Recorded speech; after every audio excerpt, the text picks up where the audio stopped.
How many people need to be in a room in order for there to be a 50% chance that two of them share the same birthday? Is it 100? 200? 365? Well, the famous birthday paradox states that given a room full of 23 people, there is a 50% chance that two people have the same birthday. But why is this the case? In today's video you'll be learning about why this statement is true, and why it actually makes perfect sense when you think about it mathematically instead of intuitively. In order to understand how this paradox works, we must first ask a simpler question.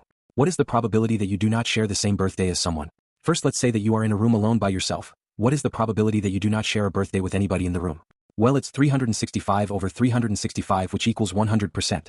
This is because there are 365 days in total, so we get 365 for the denominator, and there are 365 days that you could be born in, without matching anybody else in the room, so we get 365 in the numerator as well.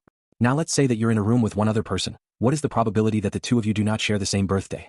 Well, there are 365 possible days in the year which you could have been born, so we get 365 over 365 for your possible birthdays.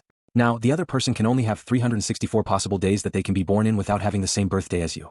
So the second person in the room is only allowed to be born on 364 out of the 365 days in the year, otherwise there will be an overlap between the birthdays. So the probability that the two of you do not share the same birthday is 365 over 365 times 364 over 365, which gives us a 99.72% chance that the two of you do not have the same birthday. Seems simple, right? Now let's scale up the number of people to see where it gets us. Let's say that you walk into a room and, surprise, your friends have thrown you a birthday party. 22 of your closest friends and family members have shown up, which makes you the 23rd person in that room. Now what is the probability that no two people in that room have the same birthday? You can have any birthday you want, so any of the 365 days in the year could be your birthday. Now, how many birthdays is your friend Rachel allowed to have? Well, she can be born on any of the other 364 days of the year, and as long as she isn't born on the one day that you are, there won't be any overlapping birthdays. Now what about your friend Lola? How many possible days is she allowed to have for her birthday without any overlap? There are 365 days in the year, and she isn't allowed to share a birthday with you or Rachel. So that leaves her with 363 possible days that she can be born in without having any overlap with you or Rachel. Now what about your friend Steve? Well, it's obvious. He is only allowed to be born in 362 days of the year without there being any overlapping birthdays.